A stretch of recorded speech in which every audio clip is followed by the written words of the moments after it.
Today I want to talk about some things that have always been really important to me as an educator, and as usual, I'm going to dig into some educational research and evidence that supports my recommendation rather than just sharing my own ideas. So let's start with three stories. First, a few weeks ago, I got to go to Grand Rapids and help out with a Youth Media Day event. My friend Mallory, who runs the PBS Student Reporting Labs program at GVSU, was hosting, and it was just a bunch of high school students who were interested in learning more about media making and storytelling. Now, what I remember from the event was that everybody who was there was already someone who was making media, someone who had a story to tell. There was a young producer who works on their school's news show. There was a skateboarder who records videos to post on Instagram Reels. There was a musician and a creative who was really interested in learning more about radio. Basically, everybody had a skill and an interest, and this gave them an entry point into what they were there to learn about. Last week, I went to the Michigan Science Teachers Association meeting, and I got to chat with teachers who were all excited about finding ways to help their students understand science concepts by having them observe climate and weather patterns, or by inviting them to collect rocks and investigate what they look like, or by connecting with animals and nature and figuring out what they wanted to learn more about them.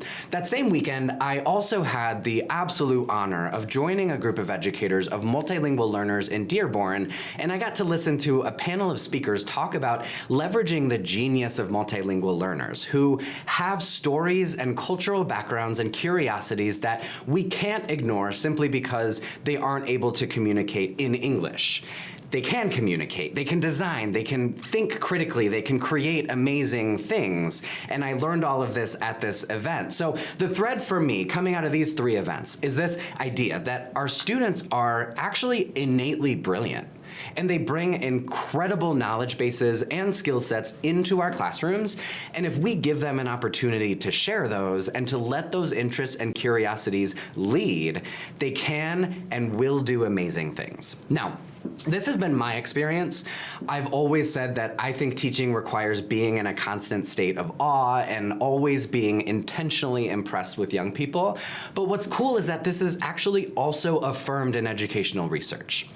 One of the key takeaways from a 2018 report from the Education Trust says that connecting with student values, interests, and goals can prompt engagement, drive motivation, and cultivate a sense of belonging for students. If you've spent literally any time with young people, I'm sure you've also seen the magic of what happens when they find a topic they're really interested in and they want to learn more about it. So here are some tips for intentionally making this magic happen inside your classroom at all levels. Bring student voice into classroom routine and norm setting. Invite them to volunteer for classroom jobs, collaborate on a classroom mission statement or set of goals, and check in with them often about how they like to learn. Ask for feedback. Make sure your students know that they can be honest with you about what's working and what's not working, and make sure you find ways to collaborate to always make things better for them. Build in intentional time for choice. While unlimited choice might be overwhelming for some students, having defined blocks of choice time or even specific projects like independent reading time, when students can be in charge of their learning, can empower them more than you might think. Mix in choice across learning and inquiry, collaborative experiences, assessments and projects, and even learning goals, rubric development, and self-assessment.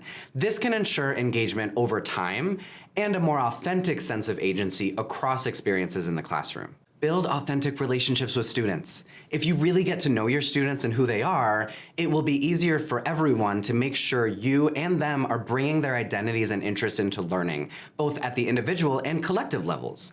And they will already feel like their ideas are valued and worth sharing.